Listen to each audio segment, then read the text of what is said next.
Hello friends, welcome back to my channel. Lalitha గారైతే మిథునని ఏం జరిగిందమ్మా అని అడుగుతూ ఉంటారు. అప్పుడు హరివర్ధన్ వచ్చి, లలిత, నేను నీకు నిన్న చెప్పాను కదా, మిథునని ఏమి అడగొద్దు, అడిగి బాధ పెట్టద్దు, తనని కొంచెం ప్రశాంతంగా ఉండనివ్వమని. మరి ఎందుకు అడుగుతున్నావు అని అంటాడు. కన్న కూతురి కాపురం సమస్యల్లో పడితే ఏ కన్న తల్లి ఊరుకోలేదండి. అందుకే ఏం జరిగిందో తెలుసుకొని పరిష్కరిద్దామని అని అంటుంది. అక్కర్లేదు, ఇందాక నువ్వే అన్నావు కదా, గాయం పాతదైతే మార్పడం చాలా కష్టమని. కానీ గాయం చేసిన కాలానికి మార్పే శక్తి ఉంది. ఆ దేవా రూపంలో తన మనసుకి కలిగిన గాయం ఇన్నాళ్లకు మానబోతుంది. నువ్వు మళ్ళీ దాన్ని రేపుకు. చేదు గతంలో నుంచి, జ్ఞాపకాల్లో నుంచి ఎంత త్వరగా బయటకు వస్తే అంత సంతోషంగా ఉంటుంది. నా కూతురి భవిష్యత్తు సంతోషంగా ఉండే రోజులు వచ్చాయి. నువ్వు మళ్ళీ తనని చేదు గతంలోకి లాగకు.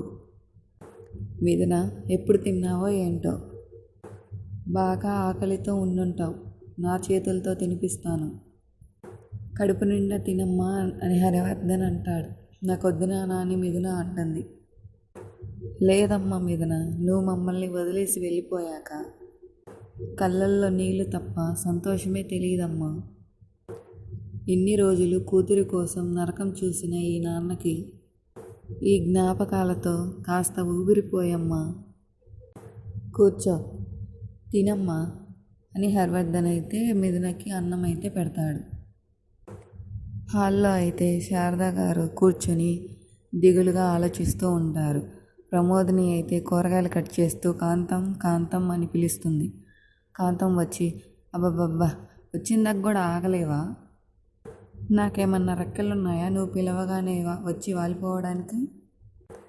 ఏదో కొంపలు మునిగిపోయేలా పిలిచావు కదా, ఏంటో చెప్పు అని కాంతం అంటుంది. ఈ కూరగాయలు తరుగుదామని పిలిచాను అని ప్రమోదిని అంటుంది. కూర్చో అని ప్రమోదిని చెప్తుంది. ఈ పనులన్నీ నాకెప్పుడు తప్పుతాయో ఏంటో అని కాంతం అయితే కూర్చుంటుంది. అత్తయ్య గారేంటి ఏదో యుద్ధంలో రాజ్యాలు కోల్పోయినట్టు అలా ఉన్నారేంటి అని కాంతం అంటుంది. మిథున ఇంట్లో నుంచి బయటికి వెళ్ళిపోయింది కదా, అదే బాధ. ఆ బాధలో నుంచి బయటికి రావడానికి కొంచెం టైం పడుతుంది అని అంటుంది. ఆ మిథునంటే ఈవిడికి చచ్చేంత ప్రేమ. పోయి తెచ్చినా తెచ్చేస్తుంది ఇంటికి. ఏదో ఒకటి చేసి నిప్పు పెట్టి ఏదో ఒకటి చేయాలని కాంతం అయితే డిసైడ్ అవుతుంది. ఇదిగో ప్రమోదిని అక్కాయ్, ఆ మిథున వెళ్ళింది దేవా ఇంట్లో నుంచి గెంటేశాడని మీరందరూ బాధపడుతున్నారు. కానీ ఆ పిల్ల పక్కా ప్లాన్ ప్రకారమే ఇంట్లో నుంచి వెళ్ళిపోయింది. ఆ విషయం మీకెవరికి అర్థం కావడం లేదు. ప్లాన్ ఏంటి అని ప్రమోదిని అంటుంది. వాళ్ళ నాన్న చూసిన అబ్బాయిని పెళ్లి చేసుకోవడం అని కాంతం అంటుంది. కోపంతో శారద కాంతం అని అరుస్తుంది. బుద్ధి లేకుండా మాట్లాడొద్దు అని అంటుంది. ఓ నా అమ్మమ్మో, మీకు కోపం వచ్చినా ఇది నిజం అత్తయ్యా. ఇంతకుముందు దేవా మిథునని చాలాసార్లు ఇంట్లో నుంచి గెంటేయాలని చాలా ప్రయత్నాలు చేశాడు. కానీ ఆవిడ జిడ్డులాగా అంటుకొని పోయిందే తప్ప అడుగు బయట పెట్టిందా చెప్పండి? ఇప్పుడు ఎందుకు వెళ్ళిపోయింది చెప్పండి అని కాంతం అంటుంది. వాళ్ళ నాన్నని కాపాడితే దేవా ఇంట్లో నుంచి వెళ్ళిపోతానని దేవాకి మాట ఇచ్చింది. తను మాటకు నిలబడే వ్యక్తి కాబట్టి వెళ్ళిపోయింది. మీరు అక్కడే కర్రీలో కాలు వేసింది.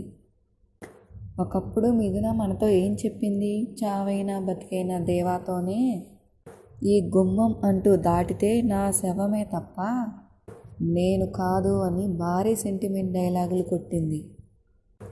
నిజంగా దేవా అంటే అంత ప్రేమ ఉన్నదే అయితే మాట లేదు, మామిడికాయ బద్ద లేదు, నేను గుమ్మం దాటను అంటే దాటను అని తెగేసి చెప్పేసేది. అంతేకాని వెళ్ళిపో అనగానే లగేసుకుంటూ బ్యాగ్ సర్దేసుకొని టాటా బాయ్ బాయ్ అని లటుక్కున వెళ్ళిపోదు. పైగా గమనించారో లేదో, వెళ్ళేటప్పుడు ఆవిడ గారి కళ్ళల్లో ఒక్క కన్నీటి చుక్క కూడా లేదు. దీన్ని బట్టేనా మీకు అర్థమైందా? ఆవిడ వచ్చింది దేవా మీద పగ తీర్చుకోవడం కోసం. మొన్న దేవాకి వ్యతిరేకంగా కోర్టులో సాక్ష్యం చెప్పాలనుకుంది. అది బెడిసి కొట్టింది. కానీ ఇదే అవకాశం అనుకొని ఇంట్లో నుంచి వెళ్ళిపోయింది. చూస్తూ ఉండండి, రోజులు తిరిగేసరికి మిథున ఇంకో పెళ్ళి చేసుకుంటుంది అని కాంతం అంటుండగా, వదిన అని గట్టిగా దేవా అయితే అరుస్తాడు. ఎందుకు మిథున గురించి అలా నోటుకొచ్చిన దానిలాగా మాట్లాడతావు? ఓ నామమ్మో, నేనే తప్పు మాట్లాడానని? జరిగిపోయిన విషయం, జరగబోయే విషయం గురించే కదా నేను మాట్లాడేది. మిథున ఇంకో పెళ్ళి చేసుకుంటుంది అని అనగానే కోపం సర్రుమని స్టవ్ అంటుకున్నట్టు అంటుకుంది. కొంపదీసి నీ మనసులో మిథున మీద ప్రేమ గనక ఏమైనా ఉందా ఏంటి? ఇంట్లో లేని మనిషి గురించి మాట్లాడటం సంస్కారం కాదు. ఇంకెప్పుడు తన గురించి మాట్లాడొద్దు అని చెప్పి దేవా వెళ్ళిపోతాడు. మిథున అయితే హాల్లో కూర్చొని ఒంటరిగా ఆలోచిస్తూ ఉంటుంది. అప్పుడే అలంకృత వచ్చి, అక్క రెస్టారెంట్కి వెళ్దాం పద అని అంటుంది. నాకు ఇంట్రెస్ట్ లేదు, నువ్వు వెళ్ళని మిథున అంటుంది.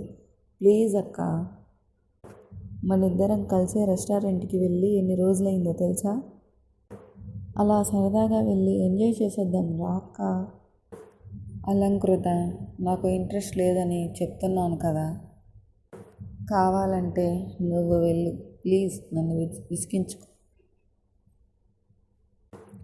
ప్లీజ్ రా అక్క, వెళ్దాం రా అక్క అని అలంకృత అయితే మిథునని బతిమిలాడుతూ ఉంటుంది.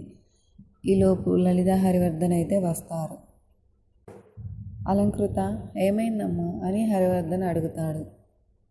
చూడండి నాన్న, రెస్టారెంట్కి రమ్మంటే అక్క రానంటుంది అని అలంకృత అంటుంది. వెళ్ళొచ్చు కదమ్మా అని హరివర్ధన్ అంటాడు. నాన్న, నాకు ఎక్కడికి వెళ్ళాలని లేదు, నన్ను ఇలా ఒంటరిగా ఉండనివ్వండి ప్లీజ్.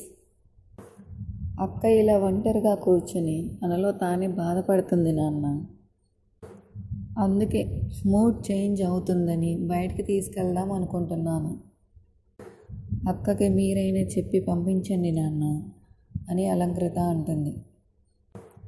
మిథున, ఏం జరిగింది అని నేను అడిగి బాధ పెట్టను, కానీ నువ్వు ఇలా బాధపడుతుంటే మాత్రం నేను చూడలేను.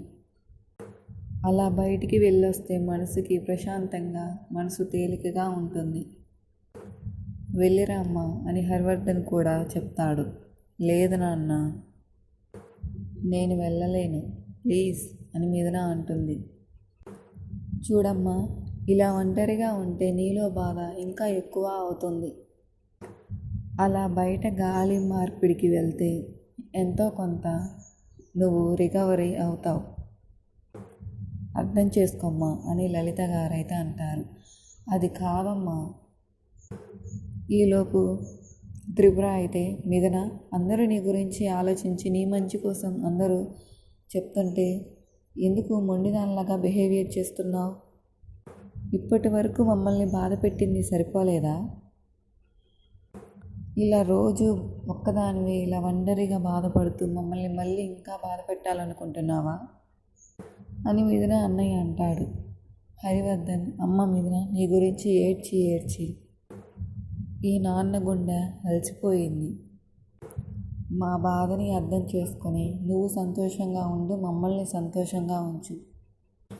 ఈ నాన్న కోరుకునేది ఇది ఒక్కటేనమ్మా, దయచేసి అర్థం చేసుకో, సంతోషంగా బయటికి వెళ్ళిరా అని హరివర్ధన్ అంటాడు.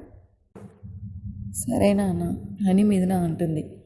అలంకృత, అబ్బా థ్యాంక్స్ అక్క, పద వెళ్ళి రెడీ అవుదాం, బయటికి వెళ్దామని ఇద్దరైతే వెళ్తారు. దేవా అయితే ఒక రెస్టారెంట్కి వస్తాడు. ఎవరికో కాల్ చేసి ఎక్కడున్నారు మీరు అని అడుగుతాడు. నేను పక్కనే ఉన్నాను, ఒక 5 మినిట్స్లో వస్తాను, వెయిట్ చేయండి అని చెప్తాడు. దేవ అక్కడే కూర్చొని ఉంటాడు. అదే రెస్టారెంట్కి అలంకృత మిథున అయితే వస్తారు, వచ్చి కూర్చుంటారు. మిథున అలంకృత అయితే దేవాని చూస్తారు. అలంకృత అయితే అక్క అక్క ఒకసారి అలా చూడు అని అంటుంది. మిథున దేవాని చూసి బాధపడుతూ ఉంటుంది. దేవా కూడా మిథున చూసి బాధపడుతూ ఉంటాడు. అక్క చూడు ఎంత సర్ప్రైజ్ కూడా కాదు, ఇది ఒక మిరాకిల్. లేదంటే మనం ఇక్కడికి వచ్చే టైంకి బావ ఇక్కడే ఉండడం, నువ్వు ఇక్కడికి వస్తుందని బావ మనసుకి తెలిసి ఉంటుందక్క. అందుకే నీకంటే బావ ముందే వచ్చేశాడు అని అలంకృత అంటుంది. ఐ థింక్ మీ ఇద్దరు కలిసి మాట్లాడుకోవడం కోసమే ఆ పైన దేవుడు ఇలా మీటింగ్ అరేంజ్ చేశాడేమో అని అంటుంది. అలంకృత మెలకుండా మాట్లాడకుండా ఉండు సైలెంట్గా అని మిథున అంటుంది.